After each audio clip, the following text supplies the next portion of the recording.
I'm Jonquil Lowe. I'm the acting chair of dd209. This is a really exciting economics module. We've developed this in response to the global financial crisis, which has triggered an enormous increase in interest in economics. This module will give you the context to understand what has been happening and why governments have been responding the way they have. The module is split into 5 blocks. The first 3 blocks look at macroeconomics, the big picture of the economy, if you like. We start with people who've been at the top trying to run the economy or advise on it. Senior economists, top macroeconomists who've done a lot of the analysis, and people with their hands on the management levers, including a Deputy Governor of the Bank of England. People sometimes describe steering the economy as like driving a car when all you can do is look through the rear-view mirror. And then, having looked at those broad management issues, we come down a level to companies, households and individuals within the firm at what tends to be called the micro level.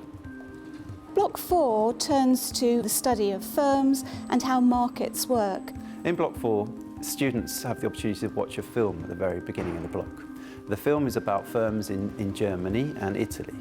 And there we're looking at the effect of international competition from countries which have lower wages like China and parts of Asia, and the effect that's had on these firms and how they've responded to that threat.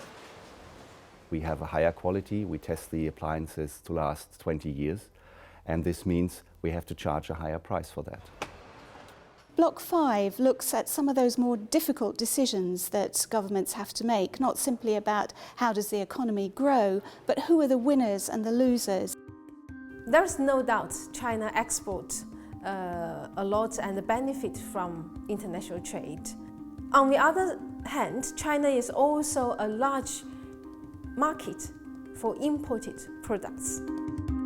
International trade and the changing role of different countries in the world, for example, the rise of China, hugely changes the pattern of global inequality. Okay. I don't know if you want to say anything about dd209.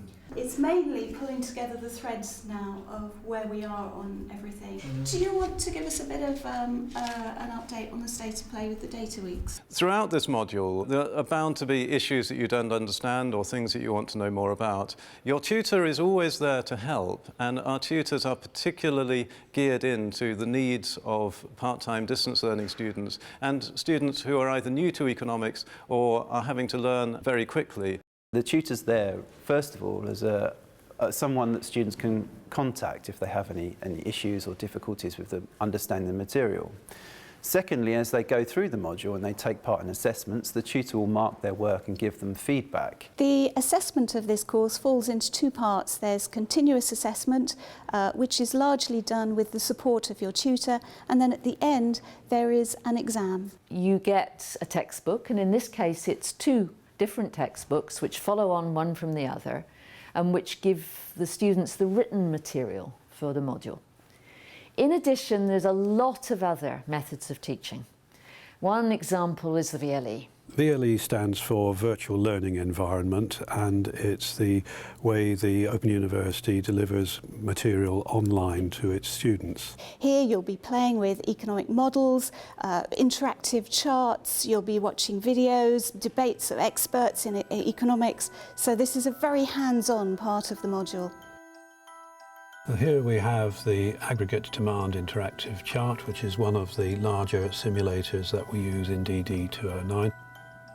If we take government spending, which has been set at 50 billion here, and make that 500 billion and see what happens, you can see that the effect is quite dramatic.